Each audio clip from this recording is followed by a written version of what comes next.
We're going to continue our exploration of the Torah portion of Toldot. We're going to cover readings 6 and 7 and explore all of the wonderful teachings that we can on these two readings. Okay, Genesis chapter 27, this is verse 28.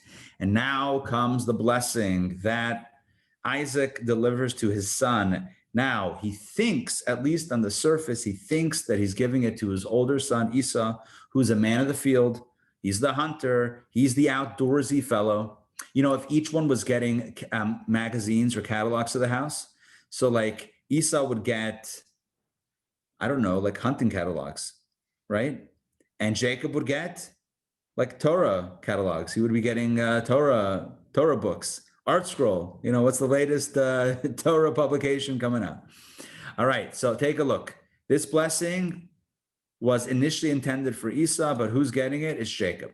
And may the Lord give you of the dew of the heavens and of the fatness of the earth and an abundance of grain and wine.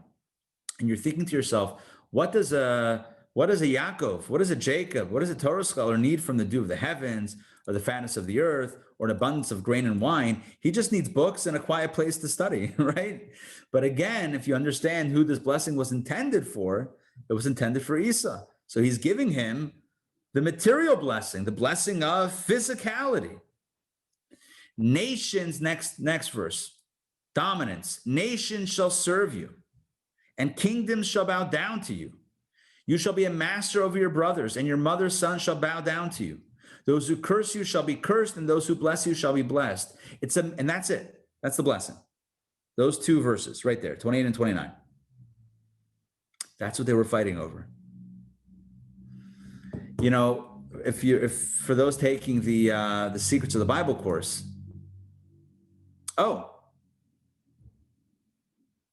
Stan, you lost audio? One second. One second. Stan, can you guys hear me otherwise? Yes, okay. So let me work with Stan for a second here. Try to log off and back in. All right, so he's gonna log back in. Okay, now let's get back. So remember, the whole Parsha, the whole drama was about these two verses. May God give you the dew of the heavens, fatness of the earth, abundance of grain and wine. Kingdom shall bow down to you, your brothers shall serve you. That's it. That was the big fight. That was the big drama. Okay, so that was the big drama. It was the big fight. And the reality is that that the blessing was a materialistic blessing. The blessing was a material blessing. And Isaac had an intention that the material brother should get the material blessing and the spiritual brother should get the spiritual blessing.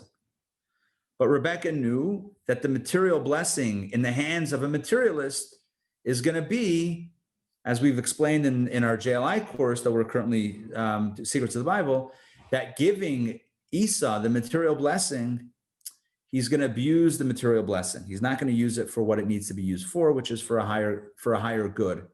It's the Jacob who doesn't want it, who could use it for the good. Are you with me on that? Let me give you an example. The Talmud says, well, maybe I shouldn't quote the Talmud. I'm not quoting verbatim, the mission of the Talmud verbatim, but the energy is, somebody who pursues leadership, you don't want as a leader. It's someone who runs away from leadership that you want. Because someone who's running toward leadership, you have to ask yourself the question, why? Do they really care about those that they're leading, or they want to be the leader? As opposed to someone who's running away from leadership, that's the person you want, because you know that when if they're appointed leader, if they begrudgingly or whatever accept, at least they'll have the priorities hopefully right. It does say this. I'll tell you the source, one of the sources. And we probably discussed this in Daily Power Parsha months ago, in the book of Leviticus. It was the inauguration of the tabernacle, the Mishkan. And it was the day that Aaron was going to be officially installed as the high priest and the one to run the show in the temple, in the tabernacle. and he was afraid to approach the altar. And Moses says, why are you afraid? Why are you embarrassed? This is why you were chosen. And I think I told you then there are two interpretations. Number one, don't be afraid, don't be embarrassed. This is your time. But even deeper, don't be embarrassed. Or why are you embarrassed? This is why you're chosen. It's because of your humility. It's because you're humble, because you don't want to be you don't want the limelight. That's why you need to be the one doing it, because we don't want someone who wants the limelight, because then it's all about them. And in a similar way, the guy who loves materialism, you want to give them the blessing of materialism. That's not why the blessing is given. The blessing is given to utilize it in a holy way. So you want to give it. Rebecca knew that you want to give it to the Jacob who doesn't want it, because then he'll elevate it for a higher purpose. The guy who's obsessed with it, you give him more. What good is going to come out of it? He's going to indulge more. That's all you're going to have is more indulgence. Anyway, my point of all of this is simply that the nature of the blessing was a physical blessing.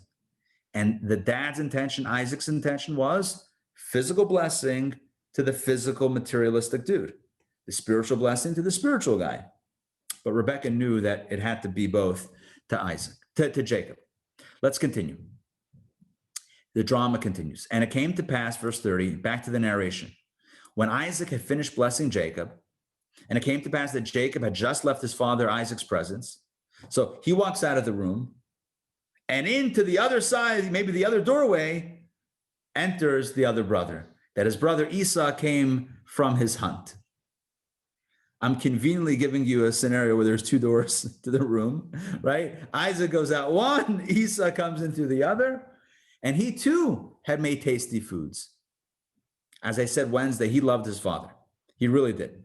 And he brought them to his father. And he said to his father, let my father arise and eat of the game of his son, so that your soul will bless me. He's a little bit more rough around the edges. When Isaac said, the voice sounds like Jacob before, right? It's because he said, please sit up, please eat of the food that I brought for you. Here he's like, get up. But again, it wasn't like, terrible, but it was a little bit more rough around the edges. So that's what he says. And his father Isaac said to him, who are you? At this point, he's frightened. Isaac is that feeling when something goes wrong, that pit in that you can imagine that's probably what was going on. And he said, I am your son, your firstborn Esau. And verse 33 confirms this. And Isaac shuddered a great shudder. He was like, sutreselt, shuddering. And he said, who then is the one who hunted game and brought it to me? And I ate of everything while you had not yet come, and I blessed him. Like, who did I just speak to and eat and give the blessing to? And then Isaac says a confirmation. He too shall be blessed.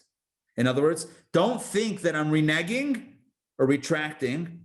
Whoever that is, the blessing will stand. So when Esau heard, 34, when Esau heard his father's words, he cried out a great and bitter cry. And he said to his father, bless me too, O my father. He realizes what just happened, that his brother got the blessings. He says, bless me also. And the father said, 35, and he said, your brother came with cunning and took your blessing. I can't. And he said, Esau said, verse 36, is it for this reason that he was named Jacob? Yaakov. Yaakov means heel, because he was grabbing onto the heel, but it also could mean deceit. For he has deceived me twice. This is Esau, heartbroken. He tricked me twice, deceived me twice. He took my birthright with the lentil bean soup thing. And behold, now he's taken my blessing. By the way, he just confirmed through that slip of the tongue or through that statement that the blessing was deservedly taken by Jacob because he had purchased the birthright. Anyway, just saying that when he said he deceived me twice, he took my birthright and took the blessing, that actually makes makes it more understandable what happened, not less understandable. Just saying. And he said to his father, he continued to say, have you not reserved a blessing for me? Basically, you got to have something for me. And Isaac answered and said to Esau, behold, I made him a master over you, and I gave him all his brothers as servants, and I've sustained him with corn and wine, or grain and wine. So for you then, what shall I do, my son? I gave him everything. All the material blessings I gave him. I gave him mastery and dominion, power. I gave him food. What else is there left? In the material world, what else is there? Right? There's power and wealth. What else is there? I mean, I can think of another few things, but I mean, at the core, I think he's covered it pretty much. He says, I already gave your brother those blessings. So now what? Verse 38, and Esau said to his father, have you but one blessing, my father? That's it? You're tapped out? Bless me too, my father. And Esau raised his voice and wept. 3 times Esau asked for a blessing. 3 times. Finally, Isaac relents. And his father Isaac answered, verse 39, and his father Isaac answered and said to him, behold, your dwelling place shall be the fat places of the earth. Notice he's not giving him the blessing of the blessing of the earth. He's saying you should live where it's already good. Are you with me in the distinction over there? The blessing that he gave to Jacob was, may God give you the blessing of the fatness of the earth. He says, your dwelling place shall be the fat places of the earth and of the dew of the heaven from above. So that blessing was given. At least you should be a recipient, a beneficiary of that blessing. It's a bit different. One he gives the blessing to, and the other one he says, you can also enjoy it. Verse 40. He wanted his own blessing. This is what he got. And you shall live by your sword, and you shall serve your brother. And it will be when you grieve, which on a deeper level means when you have a grievance with your brother because your brother is not doing what he needs to be doing, then you will then break his yoke off your neck. That was it. Again, 2 verses, 39 and 40.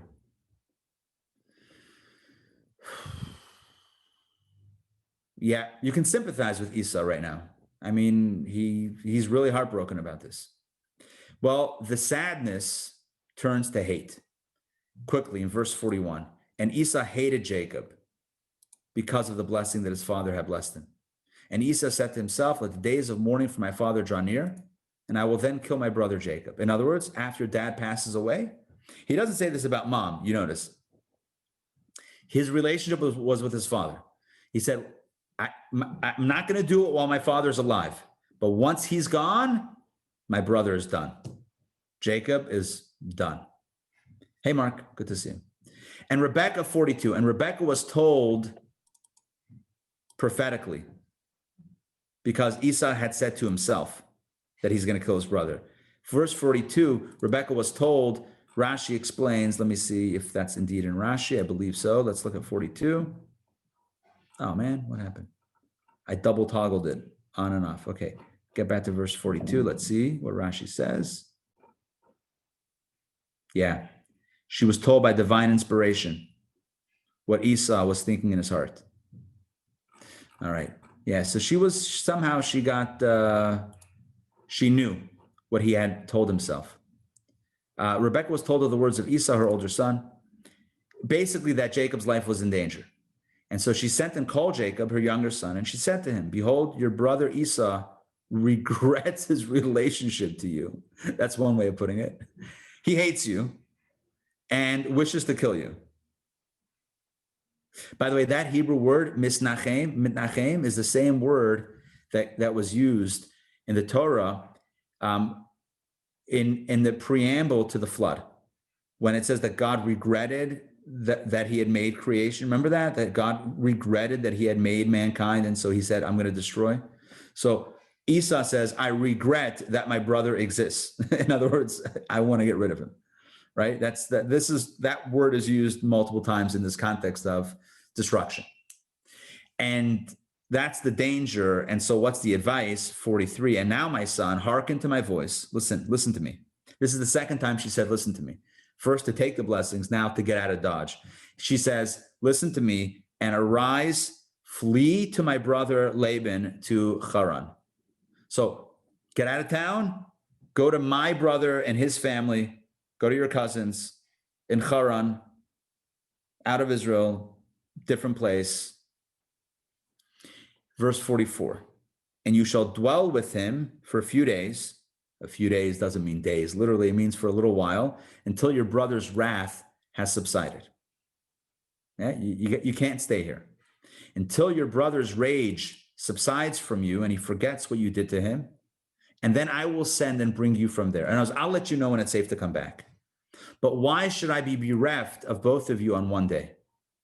And that verse right here is mysterious, holds mysterious meaning.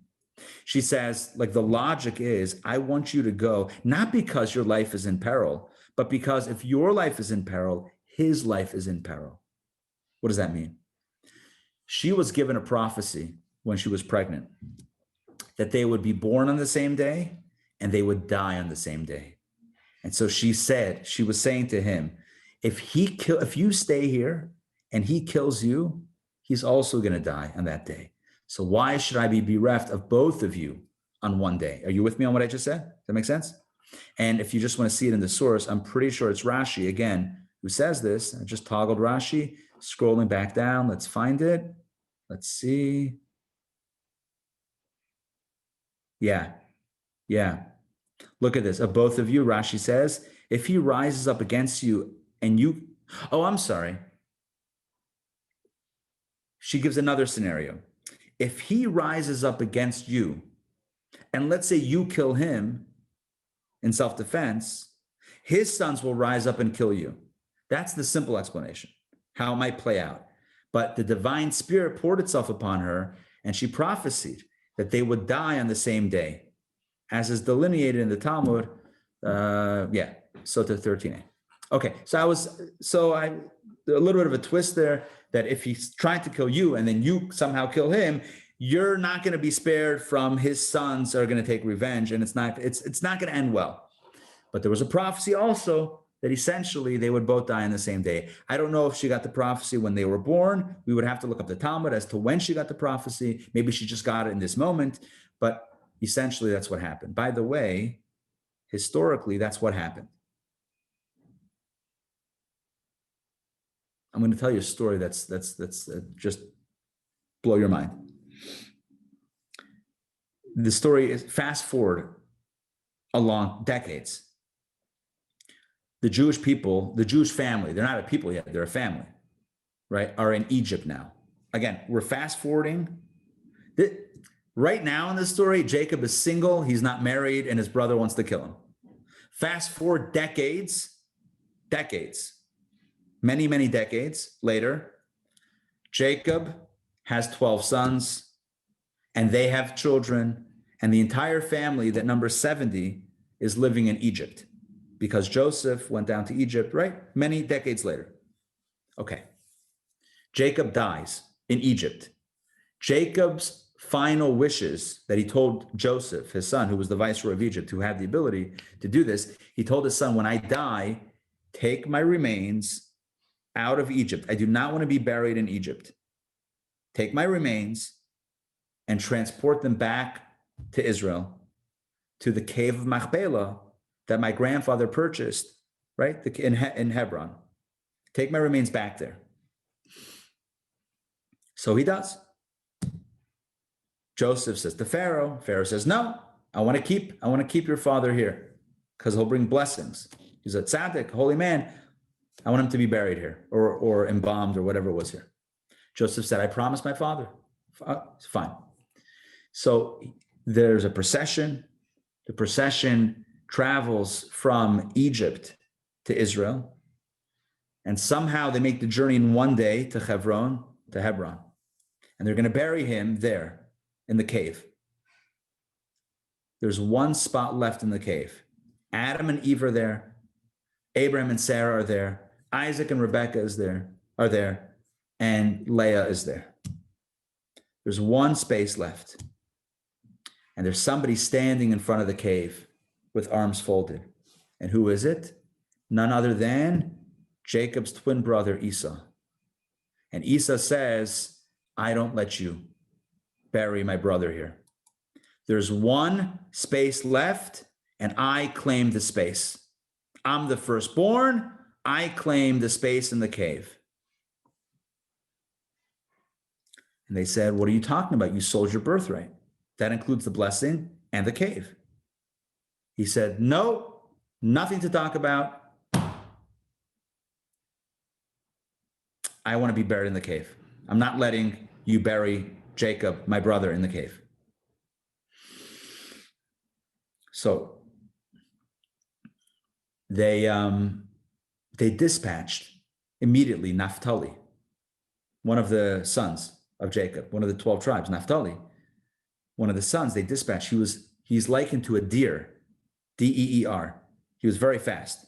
So they sent him, Shabbos Stephanie, they sent him to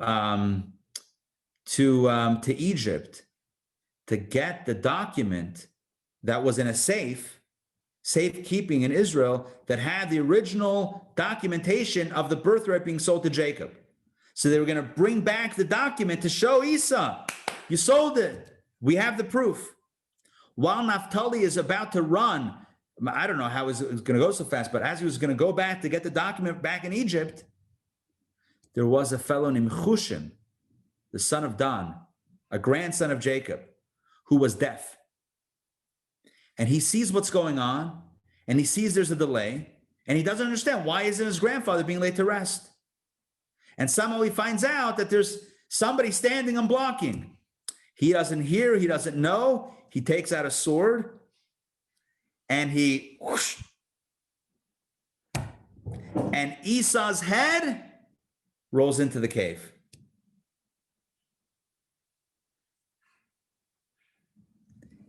And without the opposition, they then buried Jacob there. So Jacob is buried there with the head of Esau. They died on the same day, is my point. The prophecy was fulfilled, and that's how it happened. In Kabbalah, it's explained, why is Esau's head in the cave? Because the head represents the potential, right? There's the head, and then as it trickles down to the rest of the body, at the core, Esau was holy. Esau was a tzaddik. The way, or had the potential to be, maybe not a tzaddik, but to be somebody who was, had the ability to transform the world. But he didn't actualize it in practice. But nonetheless, his head, which is the potential, always remained holy, and therefore it was always able to be buried there. Mark said, plan ahead. Plan ahead. Is that what you mean? Head. All right. That would have been one for you. That sounds like coming from you. I appreciate it so much. Yes. My only regret is that I didn't come up with it first. No, I'm kidding. Good one. Okay. Makes sense. So I wanted to give you the story, even though it brings so many different things in, and I'm sure it brings more questions than answers, but I just wanted to tell you the end of the story. Rebecca's prophecy was right. They did die on the same day with a very interesting method. Okay, let's jump back in, and we're gonna continue. So she tells her son, you got to get out of here. Your brother wants to kill you. And Rebecca said to Isaac, now she communicates with her husband. So before she was, kind of arranging things, but now she communicates clearly. She says, or you'll see yourself if it's clear or not. I am disgusted with my life because of the daughters of Heth. That means like the local girls. If Jacob takes a wife of the daughters of Heth like these from the daughters of the land, of what use is my life to me? She's like, we cannot let Jacob marry these girls over here. This is called planting the seeds for the father to say to the son, leave, and that they'll both be on the same page. You with me what's going on here? Yeah? All right. Verse 20, chapter 28, verse 1, and Isaac called Jacob, and he blessed him. And he commanded him and said to him, I wonder where this idea came to him. You shall not take a wife of the daughters of Canaan. Arise, go to Padam Aram, that's Haran, same place, to the house of Bethuel, your mother's father, and take yourself from there a wife of the daughters of Laban, your mother's brother. He doesn't mention the fact that it's also inspired by the fact that Esau wants to kill him. Because I don't know if he knew that. It said Rebekah knew what Esau had said in his heart. I don't know that Isaac knew. But Isaac was told by his wife, you know what, he needs to marry, and he can't marry a girl from here. So Isaac says, all right, good. So let him go. And verse 3, now he blesses him again. And by the way, like I explained in the JLI class, this was always meant to be. This one, 3 and 4, verse 3 and 4 right here, this was supposed to be originally the blessing to Jacob. The material blessing was supposed to go to Esau, but he also got it. But this was always intended for Yaakov, for Jacob. What's the blessing? And may the Almighty God bless you and make you fruitful and multiply you, and you shall become an assembly of peoples. And may he give you the blessing of Abraham. Oh, now we see the spiritual blessing, the spiritual legacy to you and to your seed with you, that you may inherit the land of your sojournings, which God gave to Abraham. Clearly, this is the blessing that was always intended for Yaakov. He was going to be the tzaddik, the righteous one. He was going to be the one to continue the ways of Abraham and Isaac. It was Abraham, Isaac, and Jacob. Jacob was meant to be the third in line. He was meant to be the one to have the spiritual blessing of Abraham, the legacies. He was going to have the blessing of the land and the blessing of a people. And that was consistently from the times of Abraham. You always have those twin blessings, the blessing of land and the blessing of offspring. And here you have verse 3 is about multiply, fruitful and multiply offspring. And here you have the blessing of the land. And here you have the blessing of Abraham, that legacy. So what happened with this whole story is that Jacob also got the material blessing. And we explained, because the materialist, it wasn't working out for him to get more material blessings. It had to go to the spiritual way. All right, reading number 7. We are now ready for a very quick run through. It's short. Easy peasy. All right. Chapter 28, verse number 5. This is the 7th reading, and then we close out the Torah portion with this. And Isaac sent Jacob formally, and he went to Padan Aram to Laban, the son of Bethuel the Aramean, the brother of Rebekah, the mother of Jacob and Esau. You got that family tree? Should we go slower? All right, here's where he went. He went to the house of Laban. Who was Laban? He was the brother of Rebekah. Remember when the Eliezer, the servant, came to get a wife and the brother was like questioning and getting all involved? That was Rebekah's brother, Laban. So you have Rebekah and Laban, their brother and sister. So Jacob, Rebekah's son, goes to the uncle Laban. Who was Laban? Laban's father was Bethuel. Remember, he was the guy who got killed because he wanted to stop the marriage, so the angel killed him? All right. And Rebekah is the mother of Jacob and Esau, just in case you didn't know by now. I'm sure the commentators discuss why you need this line over there. And who's Rebekah? So Laban is the son of Bethuel, the brother of Rebekah, and Rebekah is the mother of Jacob and Esau. That seems quite obvious at this point in the story. So I'm sure there are commentators that discuss it. I don't know offhand why, but I'm asking the question. Let's continue. Verse 6. And Esau saw that Isaac had blessed Jacob and sent him away to Padan Aram to take himself away from there. And that when he blessed him, he commanded him, saying, you shall not take a wife of the daughters of Canaan. And Esau's like, whoops, I've already taken a few wives from the local populace. And now my dad, you see, again, he saw that his father, he loved his father. He saw that his father had told his brother not to marry the local girls. And Jacob listened to his father and mother, and he went to Padan Aram.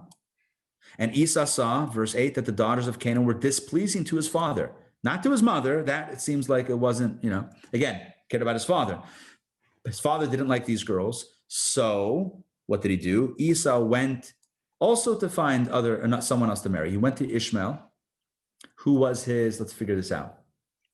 Ishmael would have been his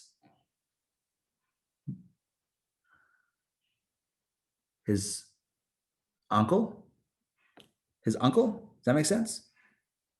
Ishmael was his father Isaac's brother, his uncle. So he also went to his uncle. Oh, so Jacob went to his uncle from his mother's side, and he went to his uncle from his father's side. Am I right in this? Did I get the family right? Yes. Again, Jacob goes to his mother's brother for a spouse. And now Esau goes to his father's half-brother, Ishmael. And he took Machlat, the daughter of Ishmael, the son of Abraham, the sister of Nebayot, in addition to his other wives as a wife. So he knew that the local women were no good, but he didn't divorce them. He added another wife from the Abrahamic family, from the Mishpacha. All right, fine. That's the story. I'm going to toggle Rashi and see if there's anything that we can mention. Oh, there's a long Rashi here. That's why they keep going back and saying they're sisters, even though they're wives, because they're technically sisters too. They're also cousins, and yeah, it's a whole thing. Take a look at Rashi all the way at the end, the last Rashi on the portion. He added wickedness upon his wickedness, for he did not divorce the first ones. In other words, he knew that they were displeasing, and he knew that they were, well, he said before that they served idols and everything, and he didn't divorce them, even though he knew that they weren't happy. His parents weren't happy. His father also wasn't happy. Nonetheless, okay, so that's it. That's the end of the portion. It ends with the story of Esau. But of course, the drama is set, the stage is set for the journey of Jacob. So next week, the Torah portion is Vayetze, which means, and he went out, and it refers to the journey of Jacob out, leaving his family, leaving his home, and going to his uncle Laban, and the adventures that follow on that journey we'll read about next week. All right, so that's it for today. So what's the bottom line? What's a good takeaway? A lot of interesting. Number one, don't block Jacob's procession at the cave of Machpelah. Number one, it's not a good strategy. What else? Number two, I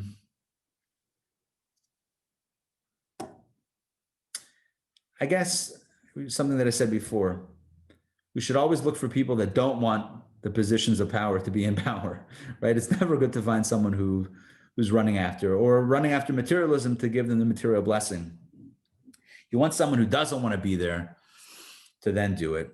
We're all meant to be begrudgingly the Jacobs that Nebuch have to dress up in the garments of Esau to make a living, but really we'd rather be studying Torah and doing a mitzvah than making money. But we got to, and so we're going to do it.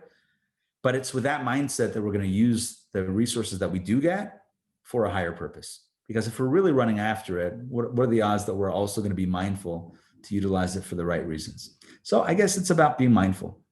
It's about intention. Let's be a little bit more spiritual and then recognize that we can use the material that we're involved with for a higher purpose.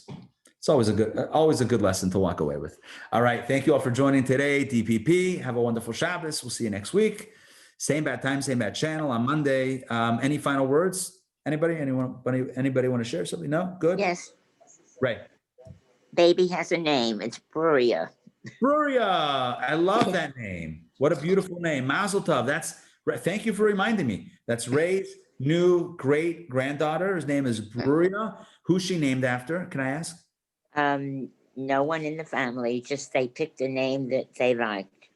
I will tell you, if I can take another 30 seconds, Bruria was the wife of Rabbi Meir. The Talmud talks about Rabbi Meir, who was one of the sages of the era of the Mishnah. And if I'm mentioning Talmud, then I have to plug our Talmud course starting on December 8th. You have to join that to study Talmud with a master Talmud teacher. Okay. But the Talmud talks about a sage, Rabbi Meir, whose wife's name was Bruria. She was a scholar that was greater than all the other scholars, and which wasn't always common that women would be scholars to that level. For whatever reason, it was more of a male thing, even though women did study also, but she was extraordinary. And she would be very sharp. She would speak to the other sages in a very sharp manner. There's a very interesting stories in the Talmud about her and her scholarship and her righteousness. So anyway, may your granddaughter, Bruria, truly be a scholar, as the blessing is, I mentioned a few days ago, the Torah, to Torah study, to chuppah, to marriage, and to good deeds. And let us say, Amen. Amen. Mazel tov. Amen. Thank you. Mazel tov. Only blessings. All right. I wanted to ask, I don't know if anyone in the group have been to the cave of Malpera. Yes. You know, how is it and how easy and safe it is to go knowing it's in Hebron? I mean, I'm not even talking about COVID, but I usually don't go to Hebron when I go to Israel. It's definitely a bit dangerous, and you have to go in. You know, In a you group. don't just wander in there. You have to go with like With someone, with the local. bulletproof bus and whatever it is, and you go with Bulletproof, yes. with protection. And then, but there's a Jewish section. There's a shul and a base medrash there. We just did last week or 2 weeks ago. We did last week we did our Israel tour. Oh yeah, too. And we saw inside the cave. You can't actually access the cave itself. There's multiple levels. There's an underground, a few layers of underground caves, and then there's above ground. There's also a few stories. So the building right now is above the ground, obviously. So, but it's a very holy site, and it's in Jewish hands. It's theoretically split, but it is a bit of a dangerous place to visit. So you have to be careful, or just visit virtually for right now. All right, great to see you all. Shabbat shalom. Shabbat shalom. Shabbat shalom. Shabbat shalom. Thank you. Yeah, bye.